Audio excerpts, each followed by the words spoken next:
आज की हमारी बातचीत उन लोगों के लिए बेहद दिलचस्प होने वाली है जो शिक्षण पात्रता परीक्षाओं मतलब टीचर एलिजिबिलिटी टेस्ट्स की तैयारी कर रहे हैं। खास तौर पर सीटीईटी के। हाँ, तो चलिए आज इसी पर गहराई से बात करते हैं। हमारा मकसद इन पॉजिटिव और नेगेटिव टैग वर्ड्स को समझना है। ताकि ना सिर्फ परीक्षा की तैयारी हो बल्कि हम आधुनिक शिक्षा के जो मूल सिद्धांत हैं उनको भी जान सकें। सही कहा। तो ये एक तरह से ट्रेनिंग व्हील्स की तरह हैं जो आपको सही दिशा में सोचना सिखाते हैं। बिल्कुल सही समझा आपने। चलिए तो इसे और गहराई से समझते हैं। स्रोत के मुताबिक कुछ टैग वर्ड्स तो सीधे सीधे मनोविज्ञान के कुछ बड़े सिद्धांतकारों से जुड़े हुए हैं। हाँ, और ये सबसे दिलचस्प हिस्सा है। सबसे पहला और शायद सबसे महत्वपूर्ण नाम आता है जीन पियाजे का। पियाजे। इनसे जुड़े शब्द हैं आत्मसातीकरण, समायोजन, स्कीमा। लेकिन जो शब्द उनकी थ्योरी की जान है वो है नन्हे वैज्ञानिक, सक्रिय जिज्ञासु और खास तौर पर वातावरण के साथ खोजबीन। मतलब पियाजे का मानना था कि बच्चे अपने ज्ञान का निर्माण खुद करते हैं, वो छोटे वैज्ञानिक हैं। वो अपनी दुनिया को छूकर, देखकर, उसके साथ प्रयोग करके सीखते हैं। बिल्कुल, उनके लिए सीखना एक व्यक्तिगत यात्रा है। तो अगर एक बच्चा बिल्डिंग ब्लॉक्स से खेल रहा है तो पियाजे कहेंगे कि वो वातावरण से खोजबीन कर रहा है। हाँ। लेकिन दूसरा बड़ा नाम है लेव वाइगोत्स्की। उनका नजरिया यहां कैसे अलग है? बहुत अच्छा सवाल है। वाइगोत्स्की भी मानते थे कि बच्चा सक्रिय है, लेकिन उनके लिए सीखने की प्रक्रिया अकेले में नहीं होती। अच्छा। वाइगोत्स्की कहेंगे कि बच्चा ब्लॉक से तो सीख रहा है, लेकिन अगर कोई बड़ा या कोई दोस्त आकर उसे थोड़ी मदद दे, जिसे वो स्कैफोल्डिंग कहते हैं, पाड़ या ढांचा, हाँ, तो वो कहीं ज्यादा सीख जाएगा। उनके लिए सामाजिक अंतःक्रिया ही सीखने की जान है। तो इसलिए उनके टैग वर्ड्स हैं सामाजिक, सांस्कृतिक, भाषा और जीपीडी। बिल्कुल। तो संक्षेप में कहें तो पियाजे के लिए बच्चा वातावरण से सीखता है और वाइगोत्स्की के लिए समाज से। ये बहुत बड़ा अंतर है जो अक्सर सवालों में परखा जाता है। इस लिस्ट में लॉरेंस कोहलबर्ग का भी नाम है। हाँ, कोहलबर्ग का जो क्षेत्र है वो इन दोनों से अलग है। उनका पूरा ध्यान नैतिक विकास और नैतिक तर्कना पर था। मतलब सही और गलत का फैसला। हाँ, जब भी कोई सवाल किसी दुविधा या नैतिक सिद्धांतों के बारे में हो तो समझ जाइए कि बात कोहलबर्ग के सिद्धांत की हो रही है। ठीक है। इन बड़े नामों के अलावा भी मैं सोच रहा था कि कुछ ऐसे सिद्धांत होंगे जो हर स्थिति में लागू होते हैं। क्या हमारे स्रोतों में कुछ ऐसे सार्वभौमिक पॉजिटिव शब्दों का भी जिक्र है? हाँ, बिल्कुल है। और इसमें सबसे पहला और सबसे शक्तिशाली सिद्धांत है बाल केंद्रित शिक्षा, चाइल्ड सेंटर्ड एजुकेशन। इससे जुड़े शब्द हुए बच्चे की सक्रिय भागीदारी, करके सीखना, मतलब लर्निंग बाय डूइंग, और बच्चे की आवश्यकता, रुचि और क्षमता के अनुसार सिखाना। इसी से जुड़ा एक और बहुत महत्वपूर्ण कीवर्ड है व्यक्तिगत भिन्नता का सम्मान करना। सही कहा। इसका मतलब ये है कि हर बच्चा अलग है, उसके सीखने का तरीका अलग है और सबको एक ही डंडे से नहीं हाँका जा सकता।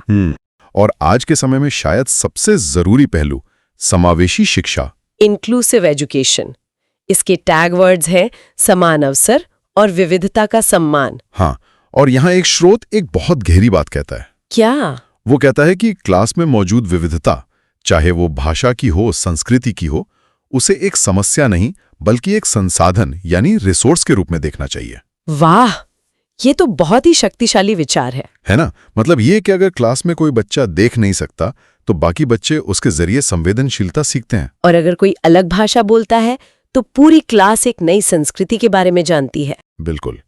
विविधता एक बोझ नहीं बल्कि सीखने का एक जरिया है। सही कहा। इसी में मूल्यांकन का तरीका भी शामिल है। शब्द जैसे सतत एवं व्यापक मूल्यांकन यानी सीसी और रचनात्मक मूल्यांकन, फॉर्मेटिव असेसमेंट। हाँ, ये हमेशा पॉजिटिव माने जाते हैं क्योंकि ये मूल्यांकन सीखने की प्रक्रिया का ही एक हिस्सा है। ये साल के अंत में लिया जाने वाला कोई फैसला नहीं है। ये फीडबैक की तरह है। बिल्कुल। अंत में वे शब्द जो बच्चों की सोच को विकसित करते हैं, जैसे अपसारी चिंतन, डाइवर्जेंट थिंकिंग। हाँ, मतलब एक ही समस्या के कई अलग अलग समाधान सोचना, out of the box thinking. एक स्रोत में उदाहरण था कि अगर बच्चे से कहा जाए कि दो संख्याओं को जोड़कर 11 लाओ, तो वो सिर्फ 5 और 6 नहीं सोचेगा, वो 8 और 3, 10 और 1, यहाँ तक कि 12 - 1 भी सोच सकता है। ये रचनात्मकता को बढ़ावा देता है। तो ये तो ही वो बातें जो एक अच्छे सीखने के माहौल में होने चाहिए। लेकिन इसका दूसरा पहलू क्या है? हमें किन शब्दों और विचारों से बचना चाहिए? मतलब नेगेटिव टैग वर्ड्स। हाँ, इसमें सबसे पहला और सबसे बड़ा नेगेटिव विचार है शिक्षक केंद्रित या पुस्तक केंद्रित शिक्षा। टीचर या बुक सेंटर्ड शब्द जैसे निष्क्रिय छात्र, जहां बच्चा सिर्फ चुपचाप सुन रहा है। या सिर्फ पाठ्य पुस्तक पर आधारित ज्ञान, ये हमेशा गलत माने जाते हैं। इसी से जुड़ा है रटना, रोट लर्निंग। हाँ, शब्द जैसे रटना, याद करना, कंठस्थ कराना। शिक्षा का उद्देश्य जानकारी को दिमाग में भरना नहीं है, बल्कि समझ का निर्माण करना है। बिल्कुल। एक और बड़ी गलती जिसे हमारे स्रोत हाईलाइट करते हैं वो है बच्चों को लेबल करना या उनकी तुलना करना। लेबलिंग और कंपैरिजन शब्द जैसे कमजोर छात्र, पिछड़ा बच्चा या एक बच्चे की दूसरे से तुलना करना, ये सब शिक्षा शास्त्र के सिद्धांतों के बिल्कुल खिलाफ है। ऐसा करने से बच्चे का आत्मविश्वास टूटता है। लेकिन एक श्रेणी के शब्द ऐसे हैं जिन्हें स्रोत एक्सट्रीम या एब्सोल्यूट शब्द कहता है। हाँ, जैसे केवल, मात्र, सिर्फ, हमेशा, ही या कभी नहीं। हाँ, ये खतरनाक क्यों है? ये इसलिए नेगेटिव हैं क्योंकि शिक्षा और बाल मनोविज्ञान में कुछ भी पत्थर की लकीर नहीं होता। कोई एक नियम हर बच्चे पर हर स्थिति में लागू नहीं होता। अच्छा, हर बच्चा अलग है। तो जब कोई विकल्प कहता है कि केवल यही तरीका सही है, तो वो बच्चों की व्यक्तिगत भिन्नताओं को नजरअंदाज कर रहा होता है। तो ऐसे एक तरफा शब्द लगभग हमेशा गलत उत्तर की निशानी होते हैं। हाँ, और अंत में जाहिर तौर पर सजा और डर पर आधारित शब्द जैसे दंड देना, सजा, डर, दबाव और बच्चों को हतोत्साहित करना। इसी श्रेणी में योगात्मक मूल्यांकन भी आता है। Summative assessment. हाँ, जिसका मतलब है सत्र के अंत में परीक्षा लेकर बच्चे को पास या फेल का फैसला सुना देना। अब इसे एक नेगेटिव अवधारणा माना जाता है। एक मिनट, जब आप पुरानी विधियों की बात कर रहे हैं जैसे रटना या शिक्षक केंद्रित क्लास, तो क्या ये किसी बुरी नीयत से बनी थी? नहीं नहीं, बिल्कुल नहीं। और ये समझना बहुत जरूरी है, उस समय के हालात अलग थे। संसाधनों की कमी थी। एक शिक्षक को 100 बच्चों को पढ़ाना होता था, तो अनुशासन और एकरूपता ही सबसे कारगर तरीका माना जाता था। मतलब ये उस सिस्टम की जरूरत थी। बिल्कुल। आज हमारे पास जो बाल केंद्रित शिक्षा का दर्शन है, वो सिर्फ एक बेहतर विचार नहीं, बल्कि बेहतर संसाधनों और मनोविज्ञान की गहरी समझ का नतीजा भी है। तो कुल मिलाकर अगर हम इन सभी टैग वर्ड्स को एक साथ देखें, तो ये सिर्फ परीक्षा पास करने की कोई ट्रिक नहीं है। नहीं, बल्कि ये शिक्षा के एक नए नजरिए को, एक नई सोच को दिखाते हैं। बिल्कुल। ये वो नजरिया है जो बच्चे को एक सक्रिय, जिज्ञासु और अपने ज्ञान का निर्माता मानता है, न कि सिर्फ एक खाली स्लेट जिस पर शिक्षक कुछ भी लिख सकता है। हाँ, ये मानता है कि बच्चा जब स्कूल आता है तो वो खाली नहीं आता। वो अपने साथ अपने अनुभव, अपनी भाषा, अपनी एक दुनिया लेकर आता है। और शिक्षा का काम है जो वो लेकर आया है उसे और बेहतर बनाना। सही कहा। और ये टैग वर्ड्स असल में इन्हीं आधुनिक शैक्षिक सिद्धांतों का सार हैं। चाहे वो समावेशी शिक्षा हो, बाल केंद्रित शिक्षा हो या रचनात्मक मूल्यांकन, इन सब का लक्ष्य एक ही है। बच्चे के लिए सीखने का एक बेहतर, ज्यादा मानवीय और प्रभावी माहौल बनाना। मुझे तो अपने कॉलेज के दिन याद आ गए। मेरा भी एक गोल्डन रूल था, जिस सवाल का जवाब न पता हो उसका ऑप्शन सी लगा दो। लगता है स्रोत के पास मेरे वाले तरीके से कुछ बेहतर और ज्यादा वैज्ञानिक तरीका है। हाँ। तो चलिए आज इसी फंडे की परत दर परत खोलते हैं और देखते हैं कि ये स्मार्ट अनुमान लगाने की तकनीकें आखिर हैं क्या। बिल्कुल। और स्रोत की शुरुआत एक बहुत जरूरी नियम से होती है। इन परीक्षाओं में यानी सीटेट और सीजीटीएटी में नेगेटिव मार्किंग नहीं होती। अच्छा। तो पहला नियम बड़ा साफ है, एक भी सवाल छोड़ना एक तरह से पाप है।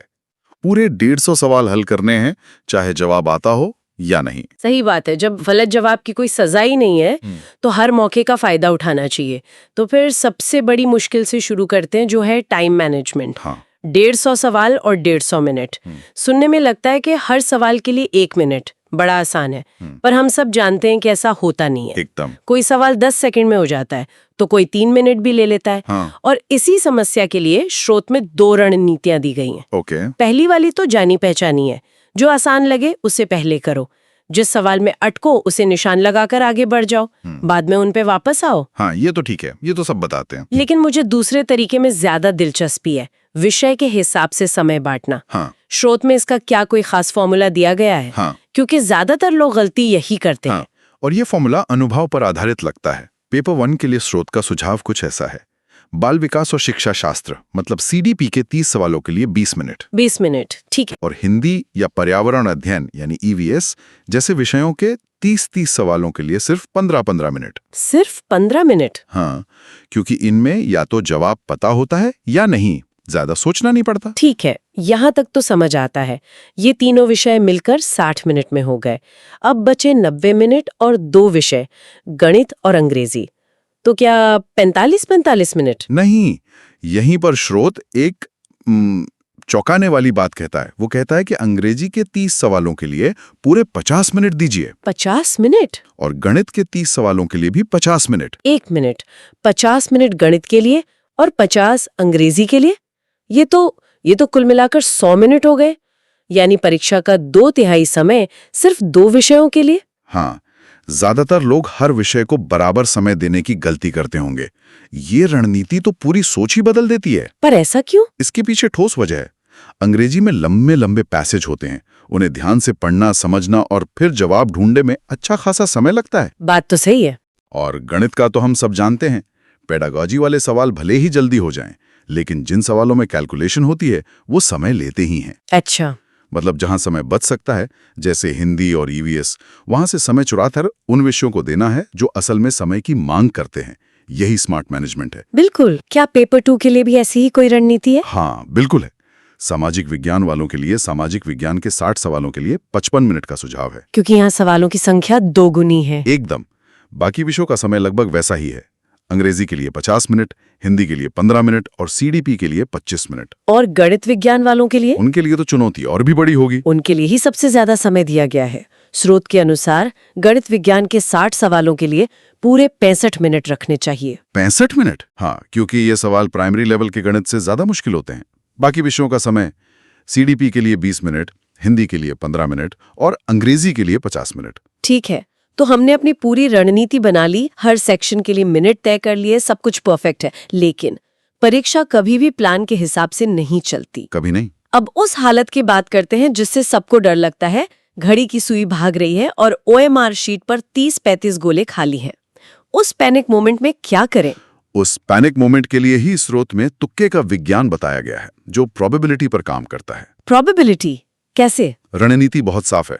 अपनी OMR शीट उठाइए और देखिए कि आपने अब तक जो 115-120 सवाल किए हैं, उनमें ABCD में से किस विकल्प को सबसे कम बार चुना है। अच्छा, तो पहले अपनी भरी हुई शीट का विश्लेषण करना है। हाँ, दिलचस्प है। हाँ, स्रोत का तर्क है कि पेपर बनाने वाले आमतौर पर सभी विकल्पों का एक संतुलन बनाकर चलते हैं। हाँ, बिल्कुल, एक संतुलन बनाकर चलते हैं।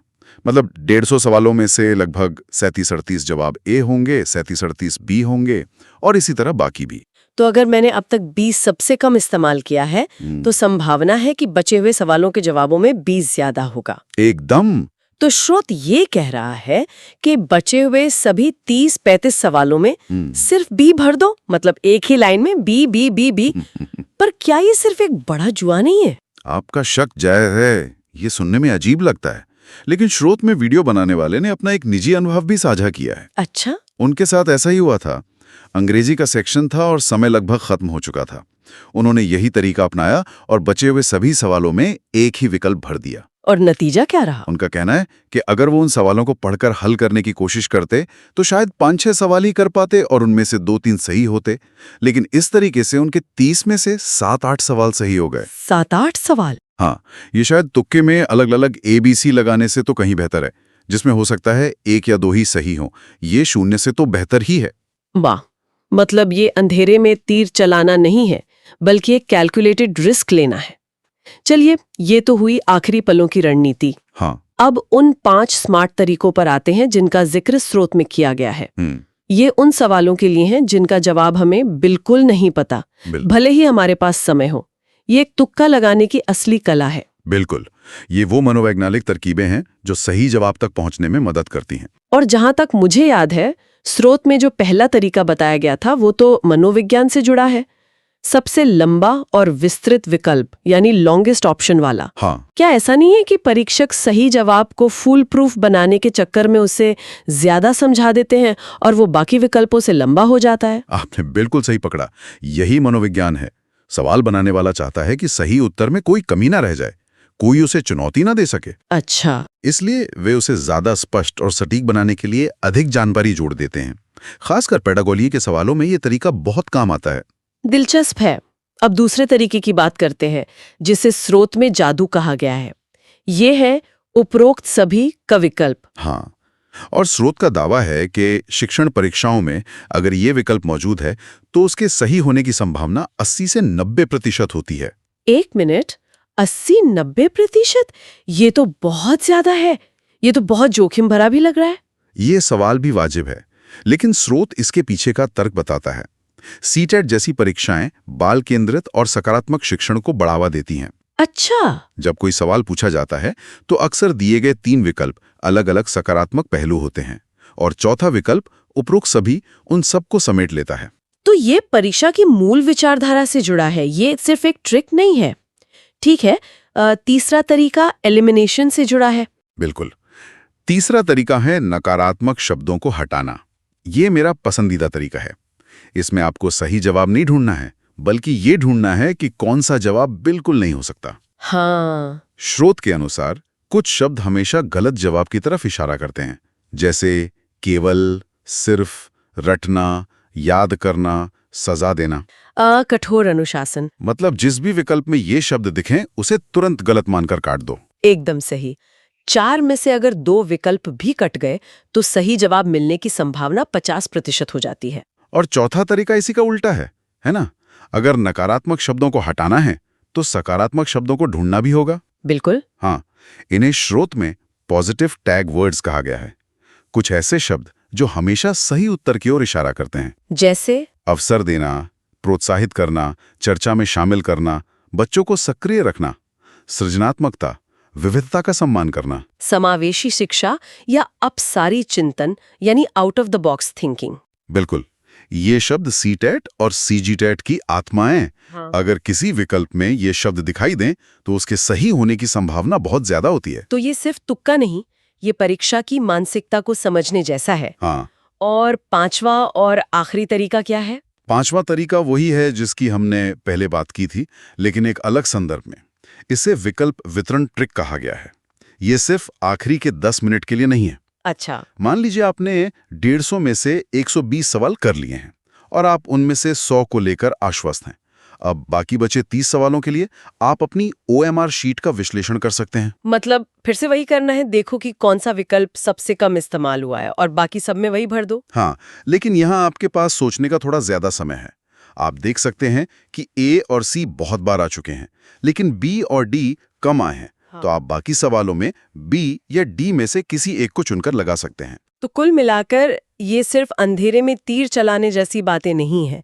ये तो परीक्षा के पैटर्न, सवालों के पीछे के मनोविज्ञान और संभावना के खेल पर आधारित सोची समझी रणनीतियां हैं। बिल्कुल। ये साफ तौर पर दिखाता है कि परीक्षा की तैयारी में सिर्फ ज्ञान नहीं, बल्कि परीक्षा देने की कला और रणनीति भी कितनी ज्यादा जरूरी है। एकदम। एक सफल परीक्षार्थी सिर्फ ज्ञानी नहीं होता, वो एक अच्छा रणनीतिकार भी होता है। उसे पता होता है कि अपने ज्ञान का अधिकतम लाभ कैसे उठाया जाए। लेकिन ये सब एक बड़ा सवाल भी तो खड़ा करता है ना? हाँ, और अंत में यही विचारणीय प्रश्न है कि स्रोत में बताए गए ये तरीके, खासतौर पर पॉजिटिव और नेगेटिव कीवर्ड्स पर आधारित तकनीकें, हमारी परीक्षा प्रणाली के बारे में क्या बताती हैं? बिल्कुल। क्या इन ट्रिक्स में महारत हासिल करना वास्तव में एक अच्छे शिक्षक की क्षमता को दर्शाता है, या सिर्फ परीक्षा पास करने की एक अच्छी स्किल को? क्या हम ऐसी परीक्षा प्रणाली बना रहे हैं जिसे पैटर्न पहचानकर और कीवर्ड्स रटकर भी पास किया जा सकता है? ये सोचने वाली बात है।